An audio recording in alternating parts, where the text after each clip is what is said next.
Junto a la cruz domó el Salvador, por mis pecados clamé con fervor. Qué maravilla, Jesús me salvó. A su nombre gloria, a su nombre gloria, a su nombre gloria. Qué maravilla, Jesús me salvó. A su nombre gloria.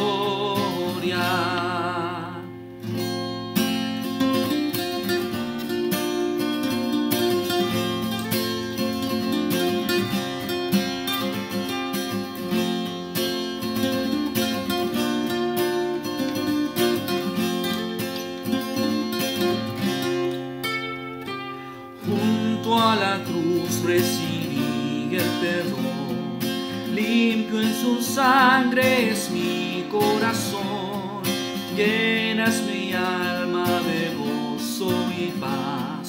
A su nombre gloria, a su nombre gloria, a su nombre gloria. Qué maravilla, Jesús me salvó. A su nombre gloria.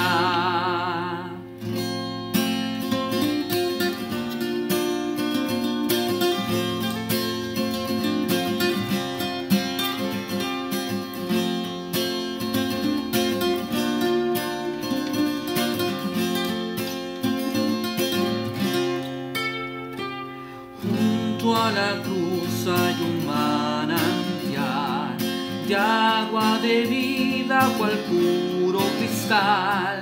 Fue apagada por Cristo mi sed. A su nombre gloria, a su nombre gloria, a su nombre gloria. Qué maravilla, Jesús me salvó. A su nombre gloria.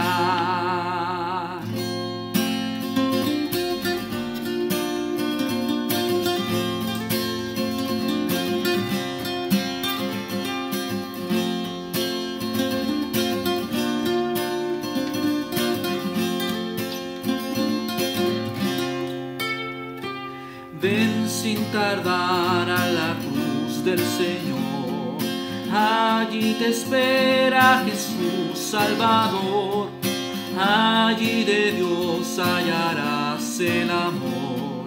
A su nombre gloria, a su nombre gloria, a su nombre gloria. Qué maravilla, Jesús me salvó. A su nombre gloria.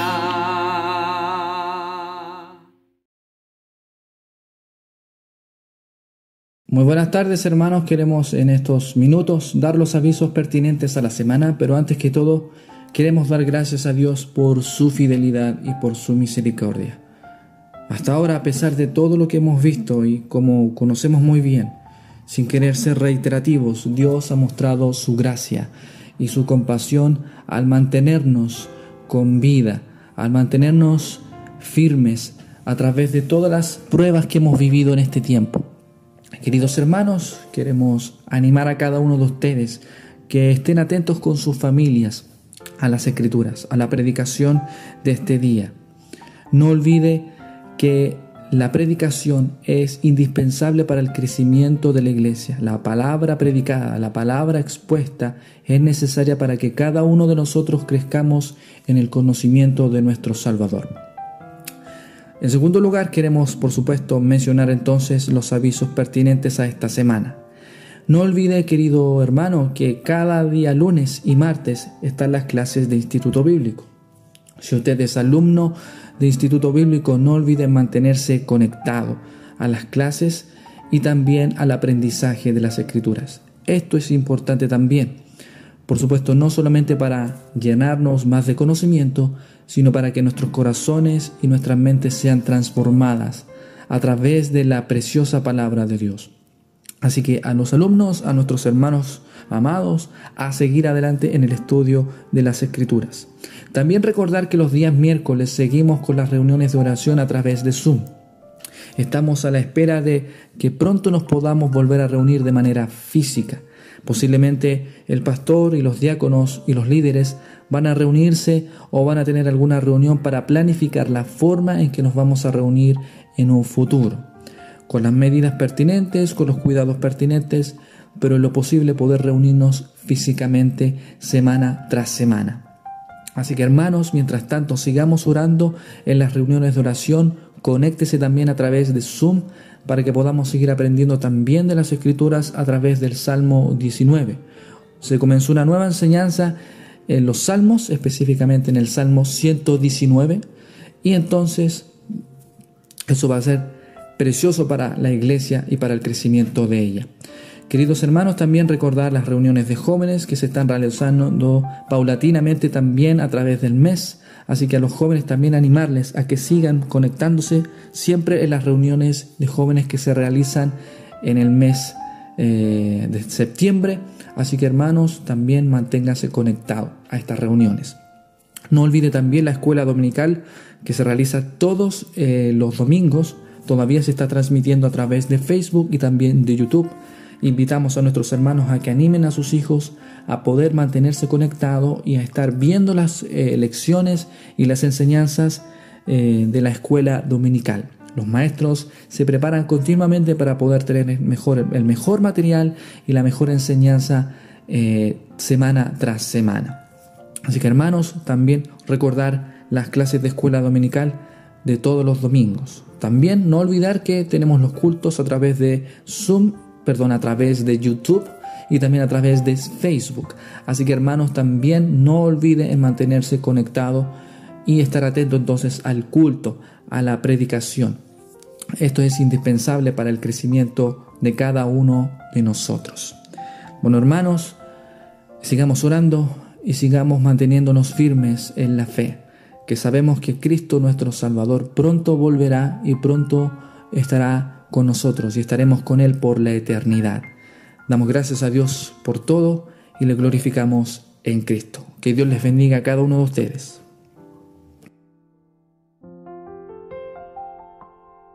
¿Cómo están, hermanos? Los saludo en el nombre del Señor. Es grato nuevamente reunirnos, aunque sea virtualmente, a través de las redes sociales. Próximamente estaremos de regreso. No sabemos cuándo el Señor nos va a permitir, pero estamos vislumbrando que probablemente sea en el mes de octubre. Durante estos meses hemos meditado mucho.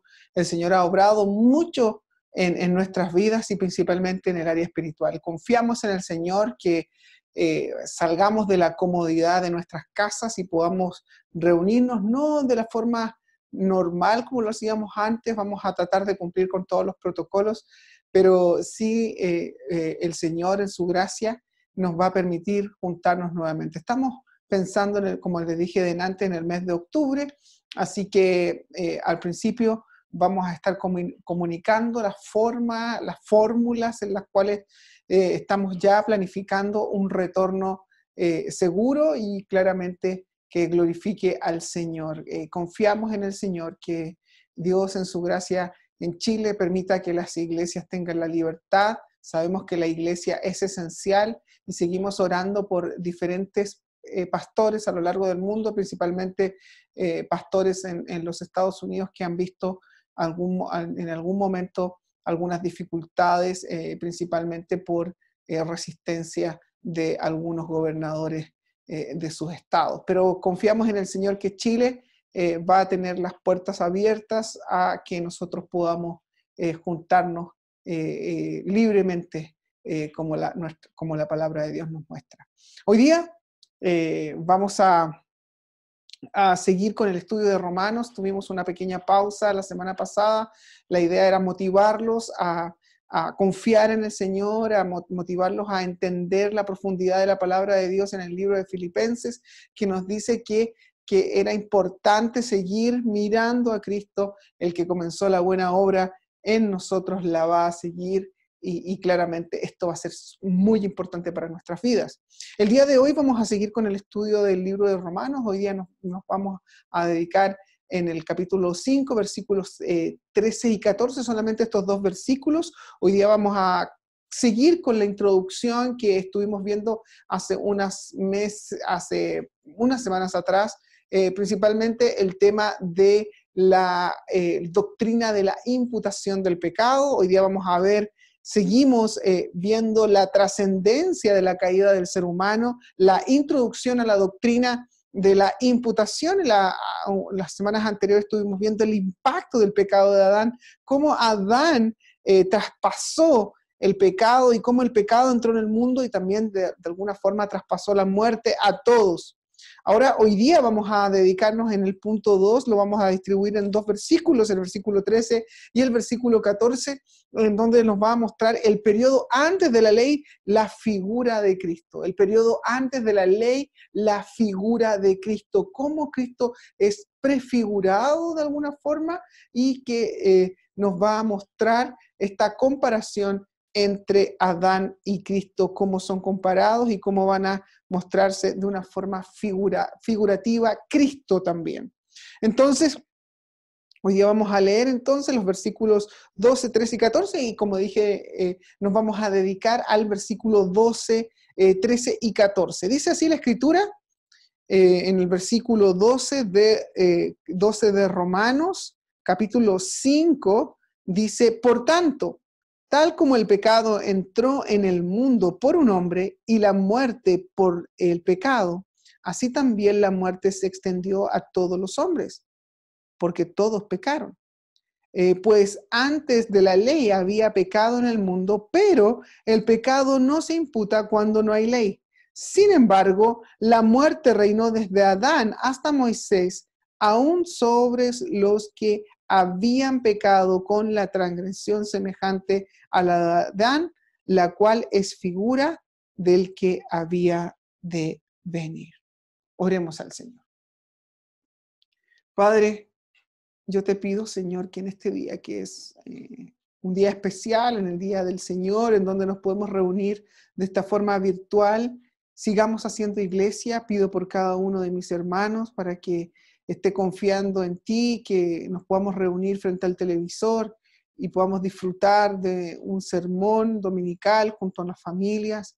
Confiamos en ti, Señor, que nos ayudes, Señor, a que no dejemos de lado el día domingo como el día del Señor, estableciendo en nuestras mentes y en nuestros corazones, sabiendo que no nos estamos ya casi 6 meses, no nos estamos congregando físicamente, pero espiritualmente anhelamos, Señor, que algún día prontamente estemos de regreso en el templo, en donde sabemos que es el templo de Cristo, somos nosotros, pero es el lugar en donde nos congregamos. Podemos animarnos a las buenas obras, podemos seguir adelante predicando su palabra y viviendo confiadamente en este tiempo de mucha incertidumbre. Agradecemos, Señor, por todo lo que tú haces en nuestra vida. Te doy gracias, Señor, porque día tras día tú estás tratando con nuestra vida conforme a tu voluntad y nos enseñas la profundidad de la palabra de Dios y claramente nos insta a cambiar un corazón para ser un corazón que te adore, que glorifique tu vida, que exalte y que proclame tu santo evangelio. Gracias, Señor, por tu palabra. Bendiga este tiempo y te agradecemos por todo, mi Dios. Utiliza este mensaje guiado por tu Espíritu Santo para cambiar personas y utiliza este siervo, Señor, solamente como un mesero que sirve la comida, un plato a la mesa, sabiendo que usted es el que prepara todo este alimento. Gracias, Padre Santo, por todo y bendiga este tiempo. En el nombre de Cristo Jesús oramos. Amén y amén. Entonces, hoy día vamos a ver la conclusión de lo que habíamos visto anteriormente, en donde vamos a entender la importancia del pecado de Adán y la existencia de Cristo no tan solo lo va a determinar a los creyentes, sino que en lo más mínimo de nuestra vida. Esto nos va a ayudar a glorificar al Señor y a establecer principios importantes en nuestra vida. Una de las cosas importantes que vamos a ver hoy día es la comparación. No sé si ustedes lo han comparado con alguna persona, no sé si usted ha visto comparaciones a lo largo de la Escritura. Hoy día vamos a ver un punto de vista teológico y principalmente hermenéutico que es difícil de interpretar, pero en muchas oportunidades la Escritura habla de comparaciones. Se comparan una cosa con otra para establecer y entender más profundamente la Escritura. De hecho, el apóstol Pablo va a ocupar una comparación, una figura teológica, una figura literaria también para comparar a Cristo con Adán, pero entendiendo que esta figura o esta figuración de Cristo va a mostrarnos la importancia de la doctrina de la imputación. Entonces, entendiendo eso, hay muchas comparaciones. A veces comparamos, por ejemplo, a Esaú con Jacob, podemos comparar a Moisés con Faraón, podemos hacer muchas comparaciones, pero las comparaciones están dentro de las Escrituras. Y estas comparaciones nos van a ayudar a entender lo que el autor quiso decir, lo que el autor original quiso decir y cómo quiso traspasar este mensaje a la audiencia original y cómo nosotros vamos a tener implicaciones válidas para nuestra vida y aplicaciones conforme a la verdad de Dios en el Evangelio. El apóstol Pablo quiere definir algo muy importante. ¿Qué es lo que quiere definir? Establecer el principio de la justificación como el caballo de batalla teológico en la mente de los autores, en la mente de los oyentes que fueron originales, principalmente los oyentes en Roma. Roma era la capital y necesitaba establecer el fundamento de una teología que iba a durar por siglos y por siglos. Entonces el apóstol Pablo va a mostrarnos que la importancia de la justificación, del perdón de pecados, de la santidad de Dios, de la pecaminosidad del ser humano y la muerte del ser humano, la paga del pecado que es la muerte, pero también va a resaltar la importancia de la salvación, la importancia del perdón de nuestros pecados. Entonces, el apóstol Pablo va a comenzar en el versículo 1, dice, en el versículo 12, 13 y 14, dice que, por tanto, tal como el pecado entró en el mundo por un hombre y la muerte por el pecado, así también la muerte se extendió a todos los hombres porque todos pecaron. Pues antes de la ley había pecado en el mundo, pero el pecado no se imputa cuando no hay ley. El apóstol Pablo va a establecer un punto importante para utilizar una palabra que se hace referencia en Romanos capítulo 5, que es la imputación. Dice la palabra imputación es elogeo, en griego, que quiere decir registrar, detallar o mantener el registro de algo, y se utiliza 2 veces en la Escritura, acá en Romanos capítulo 5, versículo 13, y en Filemón, en donde vamos a tener algunas aplicaciones en ese libro. ¿Qué es lo que quiere decir el apóstol Pablo? Dice, el argumento viene desde el capítulo 5, versículo 1, dice, por tanto, habiendo sido justificados por la fe, tenemos paz para con Dios por medio de nuestro Señor Jesucristo, por medio de quien también hemos obtenido la entrada por la fe a esta gracia, en la cual estamos firmes y nos gloriamos en la esperanza de la gloria de Dios. Entonces, el apóstol Pablo, capítulo 1, 2 y 3 y 4, nos va a mostrar con ilustraciones del Antiguo Testamento y claramente una intertextualidad del texto, mostrando textos del Antiguo Testamento aplicados a la persona de Jesucristo para mostrarnos la pecaminosidad del ser humano, la falta de obra en el ser humano, cómo el ser humano no puede justificarse delante de un Dios santo, sino que es solamente por gracia. El ser humano no va a poder justificarse por las obras de la ley. El ser humano no puede hacer nada bueno que le permita ingresar al cielo, que permita que él sea perdonado. Ahora, la Escritura en el capítulo 5, concluyendo en el versículo 12, por tanto, tal como el pecado entró en el mundo por un hombre y la muerte fue traspasada, así también la muerte se extendió a todos los hombres por cuanto todos pecaron. Pues antes de la ley había pecado en el mundo, pero el pecado no se imputa cuando no hay ley. Y esto es de mucha importancia entenderlo. El término es un término comercial que se ocupa en Filemón también, capítulo 18, en donde el apóstol Pablo habla de Onésimo, este esclavo que había robado a Filemón, y Pablo le ayuda a poder recuperar la confianza de su jefe una vez que conoce el evangelio donde el apóstol Pablo le predica, y Pablo le dice a Filemón por medio de la carta en donde le está diciendo: ponlo a mi cuenta, pon a mi cuenta, si él algo te debe, ponlo a mi cuenta. Está figurando lo que es el evangelio. Ahora, claramente nos vamos a dedicar en el versículo 13. Estos versículos son bien profundos y difíciles de interpretar, con diferentes puntos de vista, porque ya hemos analizado hasta cierto punto la propuesta de la justificación por la fe, y lo que el apóstol Pablo va a mostrar es que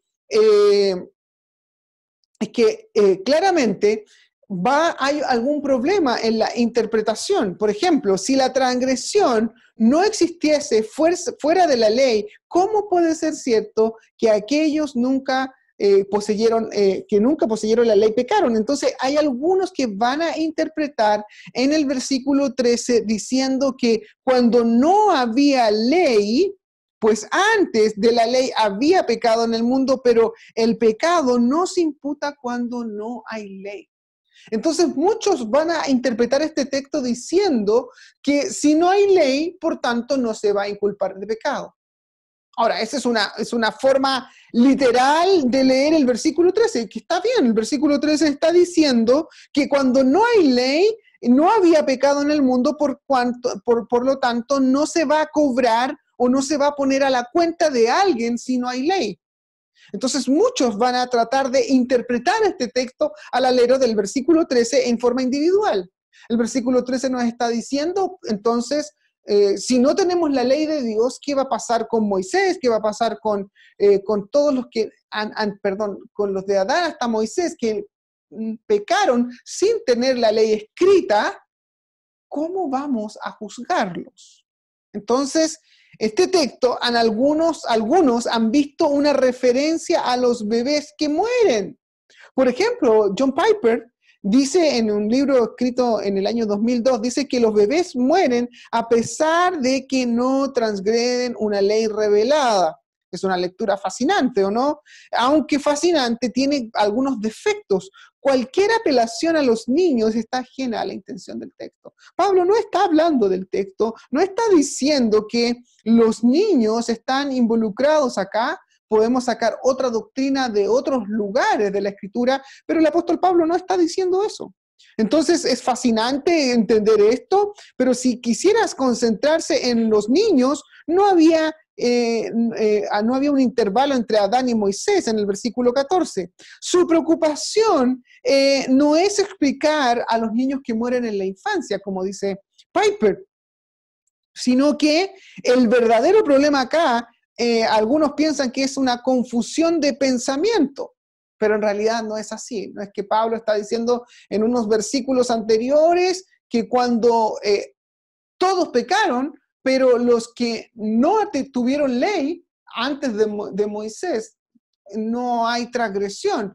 Por lo tanto, no van a poder ser juzgados, o nadie va a poder pagar el precio por ellos. Nadie va a poner a su cuenta lo que vamos a tratar de la doctrina de la imputación. Nadie va a poner a su cuenta el pecado, o nadie va a pagar por su pecado. En Romanos capítulo 2, versículo 12 dice: pues todos los que han pecado sin ley también perecerán. Y todos los que han pecado bajo la ley, por la ley serán juzgados.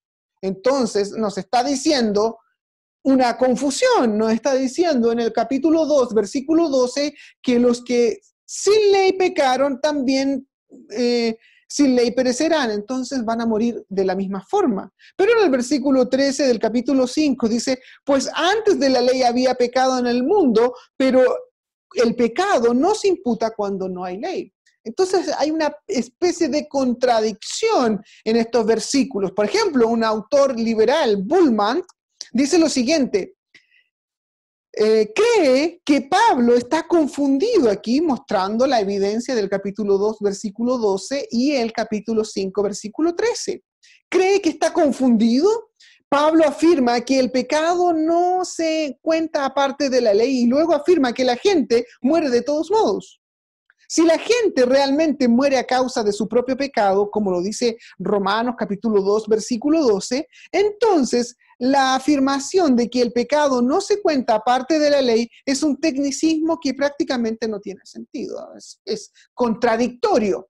Ahora la pregunta es, ¿Pablo se está contradiciendo con esto? Pablo está contradiciendo, por una parte está diciendo, por lo tanto, si no tenía ley es igual culpable, y por otro lado, si una vez que no había ley o no hay ley en ellos, por lo tanto nadie puede pagar el precio por ellos, nadie puede imputar el pecado por ellos.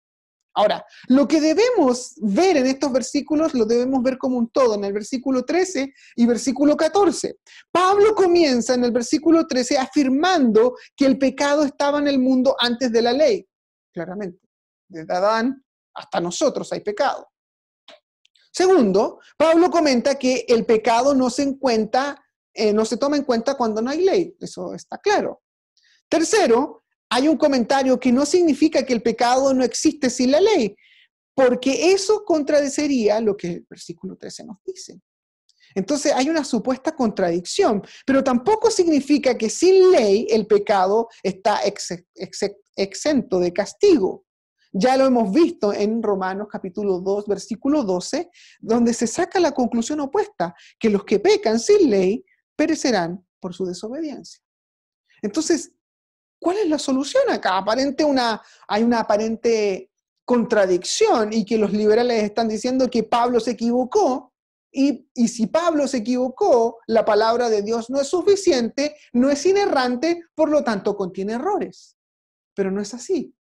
La Escritura nos va a dar una solución. El punto de vista es que Pablo nos está diciendo, aunque todavía los pecados son castigados con la muerte, técnicamente no fueron contados en su contra de la misma manera que el pecado fue contado contra Adán. ¿Qué quiere decir eso? Que en Romanos 5, del 12 al 14, Pablo considera tanto el pecado de Adán como el pecado de aquellos que vivieron en la época de Adán a Moisés. En ambos casos, el pecado llevó a la muerte, pero Adán jugó un papel fundamental y tipológico que desempeñaron a los que le siguieron. Por lo tanto, el pecado y la muerte de Adán son la fuente del pecado y la muerte que sobrevino. Entonces, ¿qué nos está mostrando acá? El apóstol Pablo está incurriendo, está llegando a una forma de teología usando un formato bíblico que en la misma escritura acá, en la versión de las Américas, se habla la figura del que había de venir. Hay sistemas figurativos de personas. Entonces, lo que está mostrando es que este personaje, Adán, traspasó la muerte a todos los hombres. Y Cristo va a imputar el pecado de estos hombres que ha elegido y en vez de traspasar muerte, va a traspasar la gracia. Entonces, en una forma básica para poder entender, Adán es la figura del primero que se equivocó, que pecó contra el Señor, el primer Adán, pero el segundo Adán, que es Cristo, la figura del que iba a venir, y el apóstol Pablo después lo explica en Corintios, que es el que va a solucionar la maldición del pecado. Entonces, Un hombre que es apellido Hultgrant, un comentarista, dice: Adán está posicionado como la cabeza de la humanidad. Adán y Cristo son dos cabezas tipológicas de su papel fundamental, se explica en los siguientes versículos. Entonces, aquí vamos a estar hablando de un término teológico de tipos de, un tipo de Cristo, un tipo de el ser humano figurativo que nos enseña el apóstol Pablo para que nosotros podamos entender cómo ellos traspasaron tanto la maldición por el pecado y también la gracia y la salvación. Entonces, lo que el apóstol Pablo está fortaleciendo es la doctrina de la justificación, agregando la doctrina de la imputación de nuestros pecados, en donde él toma en cuenta y paga la cuenta, paga la deuda de nuestros pecados, que es el pago de nuestros pecados por un hombre justo. Todas las religiones falsas dejan nula la obra de Cristo con el esfuerzo humano para poder salvarse a sí mismo y le restan importancia a la justificación y la obra de la cruz. La justificación es el acto judicial por medio del cual se indulta a los pecadores, a las personas malvadas, impías, como fuimos nosotros, aceptándolas como justos, enderezando de manera permanente su relación con Él, de quien antes se hallaban alejados. Entonces, así como, por eso es la idea importante, así como el pecado entró en el mundo por un hombre, así también la gracia va a entrar por un hombre que es Jesucristo, nuestro Señor. Y esto es importante cuando nosotros leemos la Escritura. ¿Cómo? Esa palabra ¿cómo? En el versículo 13, pues antes de la ley había pecado en el mundo, pero el pecado no se imputa cuando no hay ley. Sin embargo, la muerte reinó desde Adán hasta Moisés, aún sobre los que no habían pecado con una transgresión semejante a Adán, el cual es figura del que había de venir. Y ahí está ingresando un término teológico que muchos van a hablar de una tipología, es una figura del que va a venir. Por lo tanto, vamos a decir que Adán es el primero y Jesucristo tendría que ser el segundo Adán, pero en una forma básica de mostrar en glorificación, Dios mismo pagando el precio por nosotros. Entonces, así como un hombre que falló, va a venir otro hombre que cumple toda la ley, pero que este hombre no viene de la raza pecaminosa, fue concebido por la obra del Espíritu Santo, entonces no está en una forma simple de poder explicarlo, no está contaminado con el pecado. Este traspasó por su pecado toda la maldad a la humanidad y este Cristo, el segundo Adán, traspasa la gracia de Dios por la obediencia y por la muerte de cruz. Entonces, Phil Johnson, que es en una conferencia de pastores, dijo lo siguiente: cuando Adán comió del fruto en el jardín, ese acto de desobediencia nos dejó a todos culpables y moralmente corruptos. Lo dejemos claro del capítulo 5, versículo 12 al 21. Ese es el párrafo que estamos hablando. El problema del pecado de la humanidad se deriva completamente de este acto de pecado. Las ramificaciones de este acto son monumentales. Por la desobediencia de un hombre, los muchos fueron hechos pecadores, pero el pecado de Adán arruinó la naturaleza humana, es la fuente de nuestro carácter pecaminoso. No eres pecador porque pecaste porque naciste pecador. Entonces, la importancia de entender esta doctrina de la imputación, vas a entender la salvación. Es decir, si tú no consideras que Adán te traspasó el pecado y que ¿por qué tú pecaste? Esa es una buena pregunta. Mira lo que sigue diciendo el Phil Johnson.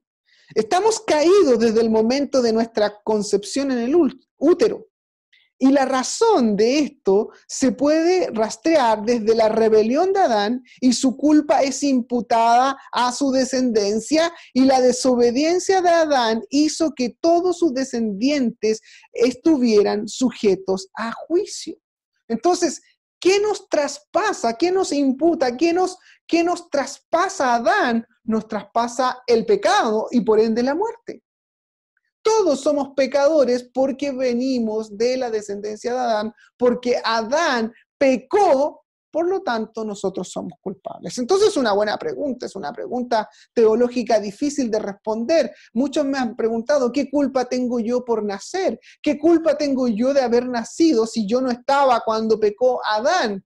¿Qué culpa tengo yo si yo no pedí nacer y yo no pedí pecar? ¿Por qué él pecó y yo no soy culpable de su desobediencia? Ahora, esta verdad es absolutamente vital en el Evangelio.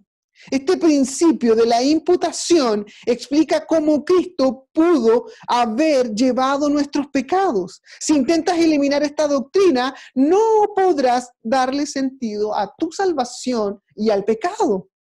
En Romanos, la imputación es la clave para la proclamación del Evangelio. El Evangelio depende del principio de la imputación. Los pecados de los elegidos fueron imputados en la persona de Cristo, aunque Él era inocente, y su justicia fue imputada a los pecadores depravados. Por lo tanto, mi pecado fue imputado en Cristo. Y Él, Adán, imputó mi pecado y la traspasó a la raza humana. Lo único que lo único que Adán traspasó a nosotros es la muerte. Pero la pregunta es, seamos suficientemente honestos para decir, ¿cómo puede Dios hacernos culpable a ti y a mí por el pecado de Adán? Es una pregunta increíble. ¿Cómo puede Dios? Muchos nos han preguntado, teológicamente hablando, ¿cómo puedes? ¿Por qué yo soy pecador? ¿Y por qué tengo que pagar el precio del pecado de Adán?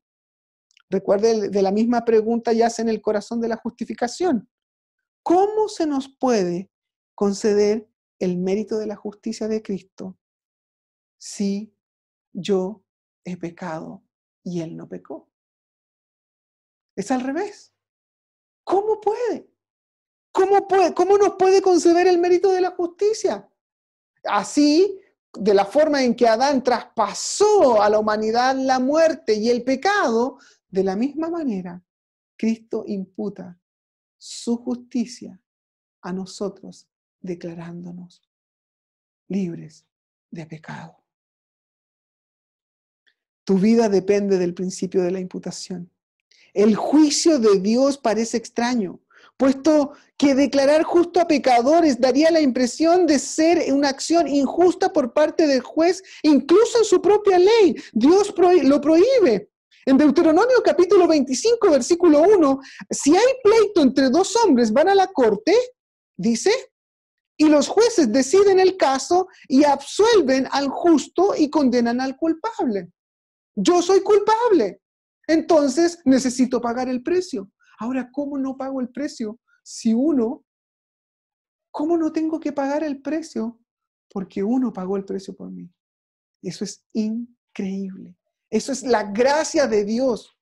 Miren lo que dice Proverbios capítulo 17, versículo 15.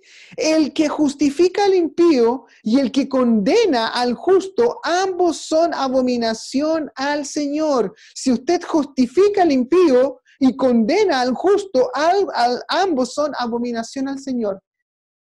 Y entendiendo estos dos puntos de vista, ahora en el juicio celestial, en lo que ocurrió celestialmente, en este tribunal divino, Dios decidió pasar por alto nuestro pecado e imputar nuestro pecado en la justicia de Cristo para que nosotros pudiésemos ser perdonados. No obstante, se trata de la realidad de un juicio justo, puesto se basa de la justicia de Jesucristo, el postrer Adán, el segundo Adán, nuestro representante, la cabeza que actuaba a nombre nuestro, obedeció la ley que nos ataba y soportó la retribución que debíamos haber sufrido nosotros por nuestra impiedad, y de esa forma, para usar un término medieval, mereció nuestra justificación. Así como en 1 Corintios 15, versículo 45, así escrito está, el primer hombre, Adán, fue hecho alma viviente y el último Adán, espíritu de vida. Ahí Pablo está comparando, ¿no? Pablo está utilizando esta idea de comparación, de figura. Está diciendo que el primero nos trajo, el primer hombre, el representante de la humanidad, nos trajo la muerte. Pero el representante, el segundo, el último Adán, el espíritu que da vida. Sin embargo, el espiritual no es el primero, sino el natural. Luego el espiritual, dice Pablo. El primer hombre es de la tierra terrenal y el segundo es del cielo. Es como el terrenal. Así son también los terrenales y como es el celestial. Así también son los celestiales. Y tal como hemos traído la imagen del terrenal, traeremos también la imagen celestial. Eso es lo que nos está explicando Pablo en 1 Corintios capítulo 15, defendiendo la resurrección de los muertos y defendiendo que tenemos dos naturalezas. La naturaleza pecaminosa que viene heredada de Adán y la naturaleza celestial heredada de Cristo que imputó nuestro pecado en la cruz. Que es increíble. Es increíble ver que todavía estamos, pero en algún momento, como Pablo dice acá, el espiritual no es el primero, sino que el natural. Este hombre natural todavía vive en nosotros. Pero dice una cosa, en 1 Corintios capítulo 15, versículo 50, y esto digo, hermanos, que la carne y la sangre no pueden heredar el reino de Dios, ni lo que se corrompe hereda lo incorruptible. Aquí os digo un misterio, no todos dormiremos, pero todos seremos transformados en un momento, en un abrir y cerrar de ojos a la trompeta final, pues la trompeta sonará y los muertos resucitarán incorruptible y nosotros seremos transformados, porque es necesario que esto corruptible se vista de incorrupción y esto mortal se vista de inmortalidad. Es increíble entender lo que el Señor está haciendo a nosotros. Cuando dice Pablo en Filipenses, el que comenzó la buena obra la va a perfeccionar hasta el día de Jesucristo. Y toda la Escritura nos está hablando de lo mismo. Toda la Escritura, los profetas del Antiguo Testamento están mostrando el reino, la proclamación de un Mesías, las cosas hechas nuevas, cielo nuevo, tierra nueva. Ven un evento futuro extraordinario en donde todo es cambiado. Y el apóstol Pablo nos muestra los detalles de lo que los profetas en el Antiguo Testamento miraron en una forma general. Ellos ven un cielo nuevo, una tierra nueva, un reino milenial, ven un templo distinto, ven en donde Israel va a ser una bendición a las naciones. Y de la misma forma, ahora el apóstol Pablo comienza a argumentar cómo Dios comienza a establecer este plan paso por paso. Y este plan de restauración de todas las cosas comienza con la predicación del Evangelio, comienza con los convertidos que Dios hace por medio de su gracia, llamándolos al arrepentimiento y poniendo el Espíritu en su corazón. ¿Para qué? Para darles garantía de que en algún momento seremos transformados. Y Pablo está mostrando esta idea de comparación. Adán, el primero, te trajo muerte, pero el segundo, el último Adán, que es Cristo, te trae vida y transformación. Ahora, la pregunta es, ¿tienes las dos naturalezas o todavía tienes la primera y no has sido transformado? Porque mira lo que dice después en el capítulo 15 de 1 Corintios, versículo 54. Porque es necesario que esto corruptible se vista de incorrupción y esto mortal se vista de inmortalidad. Pero cuando esto corruptible se haya vestido de incorrupción, esto mortal se haya vestido de inmortalidad, entonces se cumplirá la palabra escrita, devorada ha sido la muerte en victoria. ¿Dónde está, oh muerte, tu victoria? ¿Dónde está, oh sepulcro, tu aguijón? El aguijón de la muerte es el pecado, y el poder del pecado es la ley, pero a Dios gracia que nos da la victoria por medio de nuestro Señor Jesucristo. ¿Qué versículos más importantes en el tiempo que estamos viviendo? ¿Qué versículos más importantes es decir que Cristo pagó, puso a su cuenta nuestros pecados, pasó por alto nuestros pecados, nos perdonó y nos declara justos, aunque fuimos injustos? Lo único que nosotros podemos hacer es llevar nuestro pecado, nada más. Como conclusión y resumen de la doctrina, la teología católica romana incluye la santificación dentro de la definición de la justificación, a la cual considera un proceso en que solo un acontecimiento decisivo. Afirma que mientras que la fe contribuye a que seamos aceptados por Dios, también contribuye con eso nuestras obras satisfactorias y meritorias. Roma ve el bautismo y considera como el canal de la gracia santificante, como la causa instrumental de la primera justificación, el sacramento de la penitencia, por medio del cual se logra un mérito congruente a través de las obras de la santificación, como una causa restauradora complementaria cada vez que se pierde la gracia de la aceptación divina inicial por medio del pecado mortal. Están muy confundidos. Lo que ellos nos están tratando de decir con todas esas palabras técnicas que yo les acabo de mostrar, en palabras simples nos están diciendo la santificación es un proceso a lo largo de tu vida y que tú tienes que cooperar a esa gracia de la santificación y del proceso también de la justificación. Tienes que cooperar para ser salvo, en palabras simples. Según el punto de vista católico romano, los creyentes se salvan a sí mismos con la ayuda de la gracia que fluye de Cristo a través del sistema sacramental de la Iglesia. En esta vida no se puede tener sentido y seguridad en cuanto a la gracia de Dios. Esta enseñanza sí es muy lejana a lo que Pablo está mostrándonos. Entonces, lo que ellos han vivido a lo largo de Latinoamérica es muy terrible. Y que eso se traspasa también en cierto grado a algunas iglesias evangélicas que no tienen la seguridad de salvación.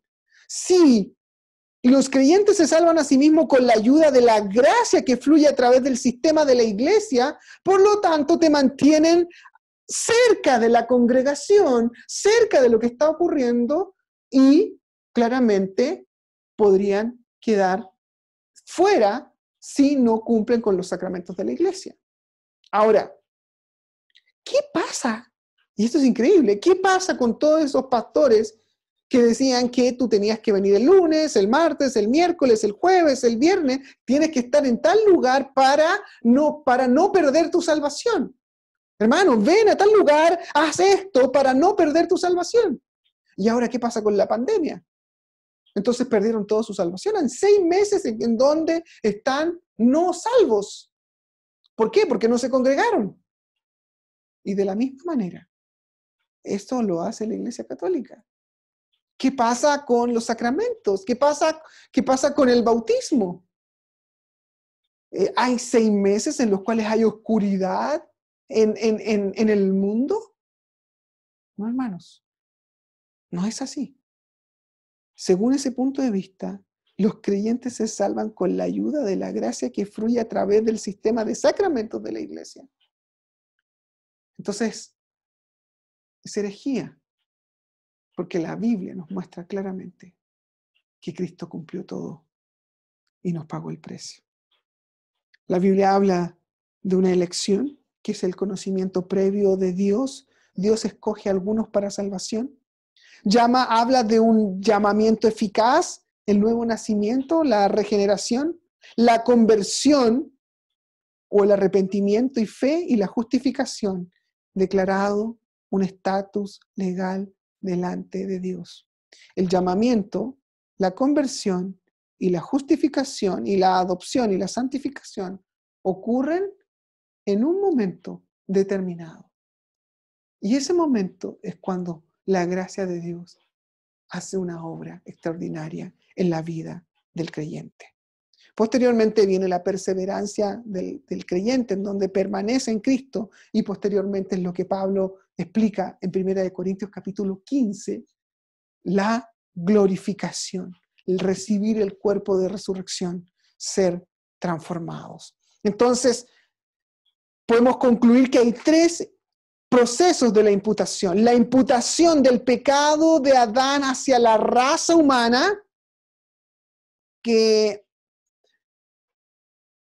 pone a la cuenta de toda la raza humana el pecado, es decir, traspasa, recibe la cuenta hacia la raza humana. Eso está en Romanos capítulo 5, versículo 12 al 21, es todo lo que hemos estado hablando.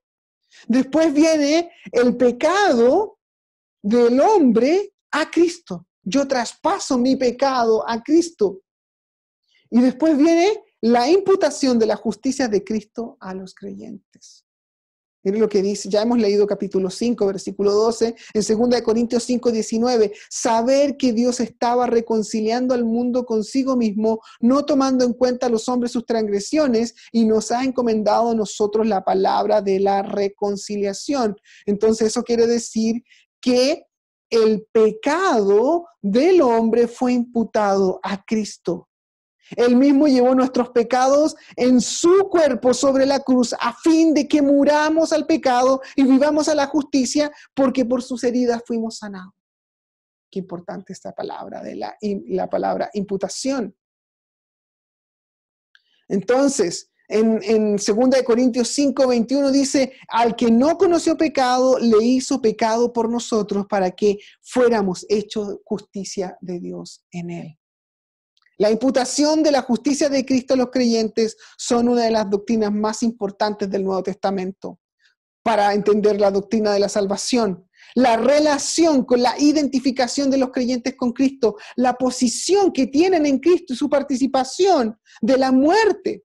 Aunque esta justicia no pertenece al creyente, se le atribuye en el momento de la fe, viene a ser suya para siempre en la declaración judicial de Dios. La justicia imputada satisface completamente las demandas de la justicia de Dios. Es la base para la aceptación en su presencia. Entonces, ¿qué quiere decir esto? La doctrina es clara. La doctrina es, lo único que puedo ofrecer es el pecado. Cristo toma este pecado y traspasa y paga la cuenta, podríamos decir. Con esa palabra imputación es pagar la cuenta o poner a la cuenta de alguien. En este caso es Cristo. Cristo paga la cuenta por nosotros. Ahora, si eso no es importante en su vida y todavía quiere hacer su propia justicia, tiene graves problemas con entender la salvación. Si todavía está haciendo esfuerzos humanos para poder ser salvo, si todavía está tratando de luchar por su salvación, si todavía no entiende que Él pagó el precio por todo su pecado y que llevó en esa cruz todo su pecado y que lo pagó completo, presentes, pasados y futuros, en donde Él imputa su justicia completamente las demandas de la justicia de Dios. Dios demandaba justicia. Dios demandaba que uno justo pagara el precio. Yo y usted no podía pagarlo. Dios demandaba el precio de ese pecado. Y eso es la base de la aceptación de su justicia y que nosotros fuéramos declarados justos. Entonces, en una manera gráfica, es que nosotros llevamos el pecado a esa cruz y Él nos traspasa y nos imputa y nos paga la cuenta y nos traspasa gracia, perdón, santificación y vida eterna. Filemón es un ejemplo claro. Esta pequeña carta en donde Pablo le pide a un hombre de Dios que perdone a uno que le había robado. Onésimo, un esclavo de Filemón, que en ese tiempo En el contexto del primer siglo había muchos esclavos que vivían con las personas. Onésimo era uno de ellos. Onésimo aparentemente no era una buena persona. Roba a su jefe creyente, a su dueño creyente. No sabemos qué es lo que robó, pero el apóstol Pablo le predica el evangelio y él se convierte a Jesucristo. Y para restituir, él se devuelve donde Filemón, y Filemón tenía dos opciones: o lo mataba, lo denunciaba, y no había más Onésimo. Pero Pablo escribe lo siguiente, Filemón 18: si te ha perjudicado en alguna forma o te debe algo, cárgalo a mi cuenta. Yo, Pablo, escribo esto con mi propia mano. Yo lo pagaré, para no decirte que aún tú mismo te me debes a mí. La restitución es el componente esencial del perdón. Y ahí es donde estaba pidiendo que lo perdonara. Pero como Pablo está enseñándole, de la misma manera, cárgalo a mi cuenta. En conformidad, está diciendo, si en algo te dañó o te debe, cárgalo a mi cuenta. Filemón es exhortado a cubrir el amor del pecado de Onésimo, a cubrirlo. Le está diciendo con una palabra, cubre, se utiliza en la Biblia como referencia a cubrir nuestros pecados. Necesitamos nosotros preguntarnos a nosotros mismos, sin embargo, cómo y cuándo Dios ha pagado nuestro pecado y ha cubierto nuestro pecado. La Escritura en el Salmo 32:1 dice, bienaventurado cuya transgresión ha sido perdonada y cubierta su pecado. Dios cubre nuestro pecado de una manera completa para no recordarlo más. En Jeremías 31:34, donde habla el pacto de Dios hacia el futuro, el pacto, una referencia al nuevo pacto, en donde nosotros somos participantes de ese nuevo pacto, partimos como primicia y participantes del nuevo pacto, y posteriormente el remanente judío elegido va a ser participante y va a obtener la tierra. Mira lo que dice en Jeremías capítulo 31, versículo 34. Y no enseñará más a su prójimo, ninguno a su hermano, diciendo, conoce a Jehová, porque todos me conocerán, desde el más pequeño, desde ellos hasta el más grande, dice Jehová, porque perdonaré la maldad de ellos y no me acordaré más de su pecado. ¿De qué pecado está hablando? De muchos pecados de Israel. Desobediencia al pacto, mentiras, engaños, idolatría, fornicación, orgías, adulterio. Dejar de lado la obediencia de la ley y menospreciar al Dios de Israel que los sacó de Egipto, siendo una pequeña nación y transformándolos en una nación maravillosa para los ojos de Dios, en donde tenían que ser una luz para todas las naciones, en donde su prosperidad económica, física, iba a ser evidente para todas las naciones y que todas las naciones iban a venir a buscar consejos a ellos. No cumplieron nada. Nunca fueron prósperos hasta en un momento con David y Salomón y nada más. Ese era el propósito de Dios con ellos. Y Dios, en su gracia, promete en Jeremías 31, cuando Jeremías en la primera parte les habla al arrepentimiento hacia Judá, les promete perdón. ¿Cómo nosotros somos capaces de cuestionar el amor de Dios hacia el remanente escogido de Israel? ¿Y cómo somos capaces de cuestionar el amor de Dios hacia una persona haciendo méritos propios? ¿Cómo estamos pisoteando la sangre de Cristo? ¿Cómo estamos mirando esa cruz diciendo, no eres suficiente, yo quiero hacer algo para ser salvo? ¿Cómo estamos diciendo, no me importa? ¿Qué orgullo es del ser humano decir, la iglesia y los sacramentos de ella te van a ayudar para que fluya la gracia de Dios. Es una herejía. ¿O cómo yo voy a ser salvo por asistir a un culto? Eso es lo que nos está enseñando. Filemón pasa por alto la ofensa, cubriendo el pecado de Onésimo. El hogao, o apuntar a la cuenta. En ese sentido comercial, Pablo se hace cargo de cualquier pérdida ocasionada por Onésimo.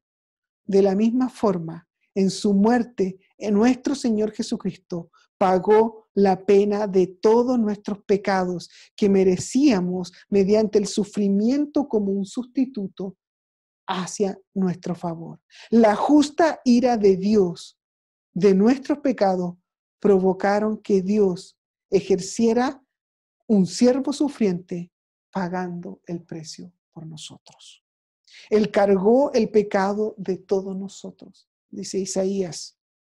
Como cordero fue llevado al matadero, fue hecho pecado, se convirtió en maldición, apaciguó la ira del Padre contra nuestro pecado.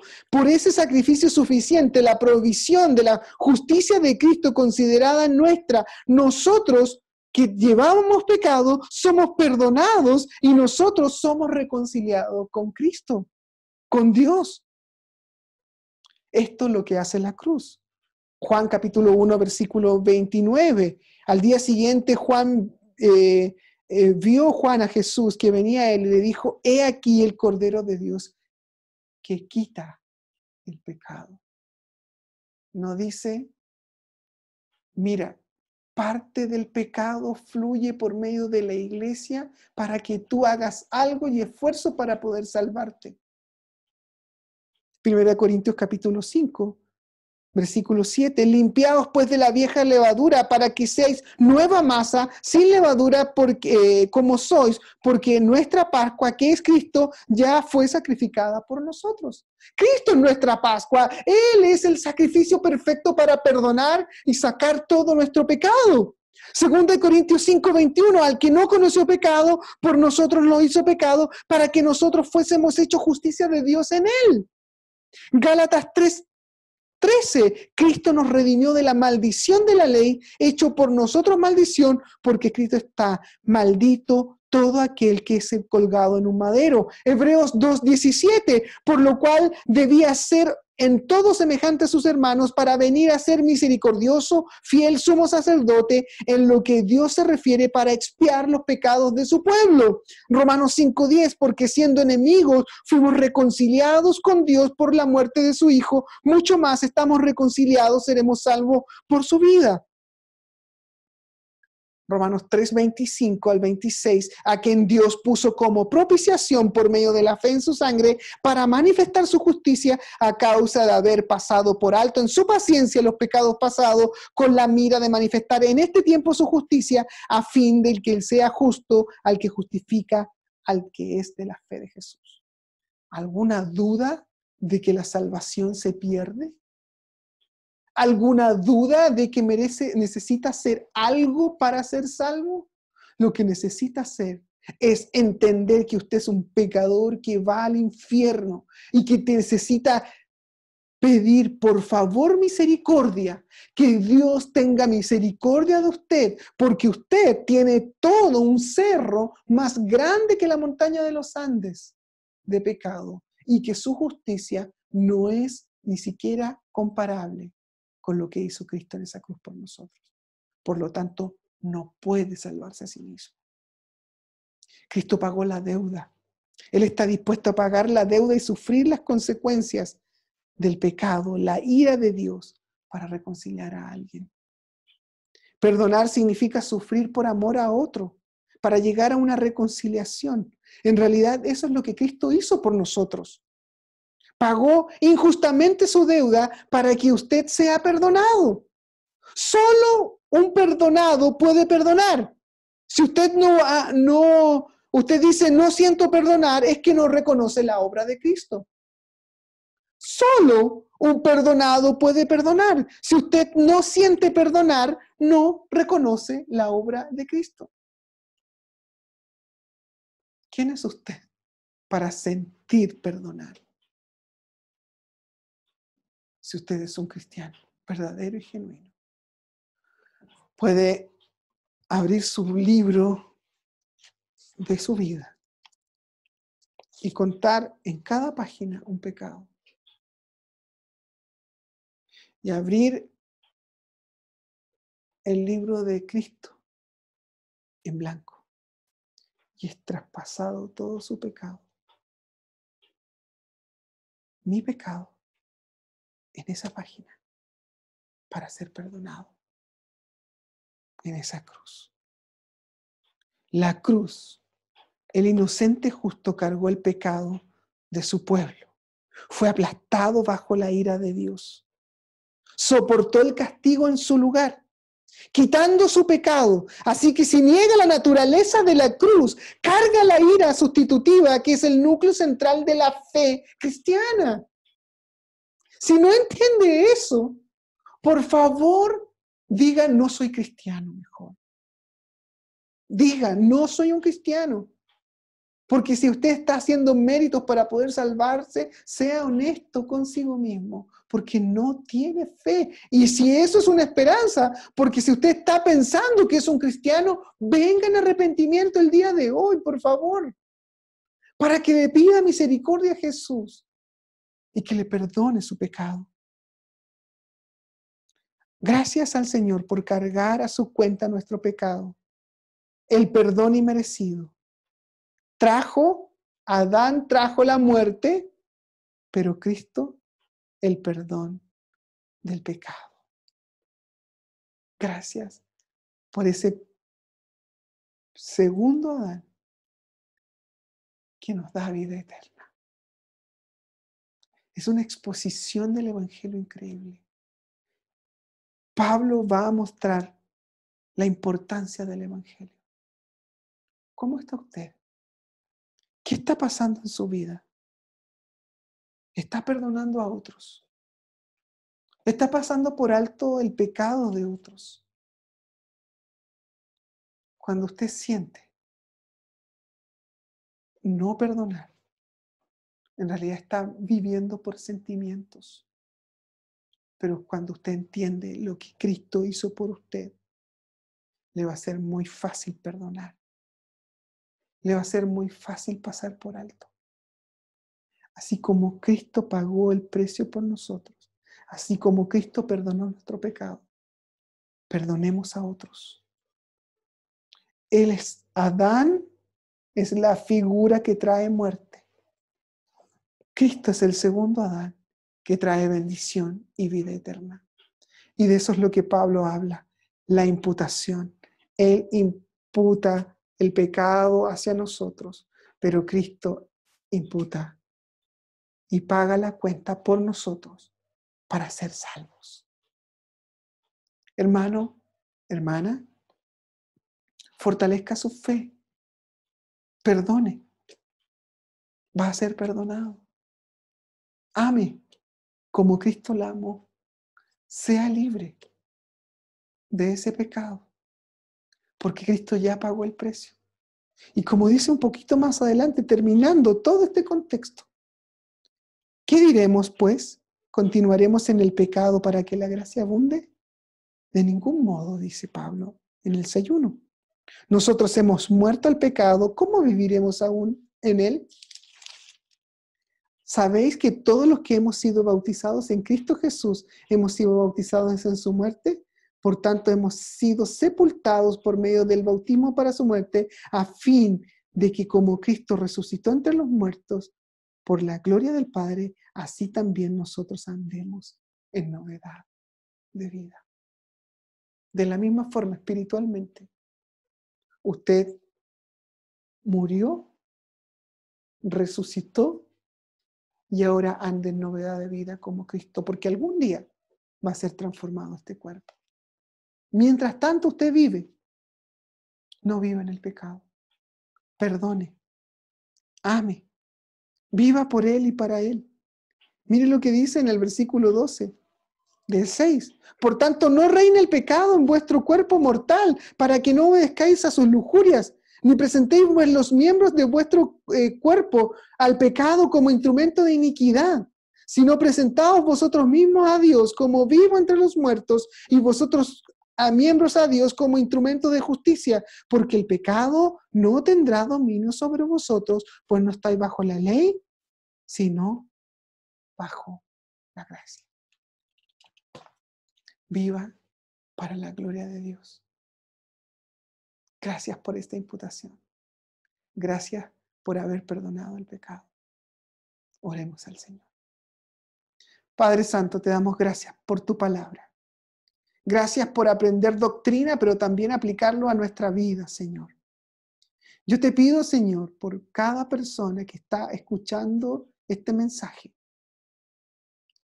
que le ayude, Señor, a fortalecer su fe, a entender la importancia del Evangelio, de importancia de la imputación, de importancia de cómo Cristo perdonó todos nuestros pecados, para vivir en novedad de vida, para vivir como Cristo quiere que vivamos. Utilízalo, Señor, este sermón, por medio de tu Espíritu Santo, para que cambies la vida de estas personas, de aquellos que vas a salvar, por favor, que vengan al arrepentimiento. Utilízalo, Señor, a la obra de su Espíritu Santo, tratando en la vida de los que no han sido perdonados y que creen que son cristianos y todavía siguen esclavos de sus pecados. Que logren entender, abre el entendimiento como lo abriste con Lidia, Señor, para reconocer la obra de Cristo en sus corazones. Abre el entendimiento como lo hiciste con Lidia para recibir el mensaje del Evangelio libertador, perdonador, en donde pasa por alto nuestro pecado, en donde nos limpia de la mentira, del engaño, del pecado, de la lujuria, de cada una de esas cosas, del orgullo, del enojo, de la ira y de cada pecado que Pablo nombra en Romanos, y la importancia del haber pasado por alto y pagar la cuenta de nuestros pecados y darnos libertad en Él. Enséñanos, Señor, a vivir conforme a tu voluntad. Utiliza, Señor, este mensaje para salvación. Aquel pecador que todavía está revolcándose en su pecado. Qué tristeza es ver personas que todavía se revuelcan en el pecado y aman sus pecados, para que usted los salve y los transforme en personas para la gloria suya, para que anden en novedad de vida, para que sean transformados a la imagen de nuestro Señor Jesucristo. Bendiga este tiempo y gracias, Padre, por tu palabra. Oramos por aquellos que no te conocen, por aquellos que están confundidos y necesitan seguridad en Cristo. Gracias, Señor, por este medio. Y utiliza este mensaje para tu gloria. En el nombre de Cristo Jesús oramos. Amén y amén. Gracias, amados hermanos. Cualquier duda y consulta, no dude en llamarme, ubicarme a través de las redes sociales o mi teléfono, y estamos a su disposición para servirle. Que Dios le bendiga.